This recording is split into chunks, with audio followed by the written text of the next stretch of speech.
ছেলেটা খুব ভুল করেছে শক্ত পাথর ভেঙে।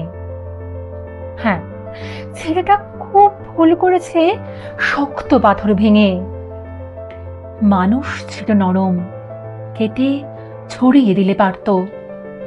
অন্ধ ছেলে বন্ধ ছেলে জীবন আজ জানলায়, পাথর কেটে পথ বানানো তাই হয়েছে ব্যর্থ। মাথায় ক্যারা ওদের ফেরা যতই থাক রক্ত, নিজের গলা দুহাতে টিপে বরণ করে মৃত্যু। ছেলেটা খুব ভুল করেছে শক্ত পাথর ভেঙে। মানুষ ছিল নরম, কেটে ছড়িয়ে দিলে পারত। পথের হদিশ পথে জানে মনের কথা মত্ত, মানুষ বড় সস্তা, কেটে ছড়িয়ে দিলে পারত।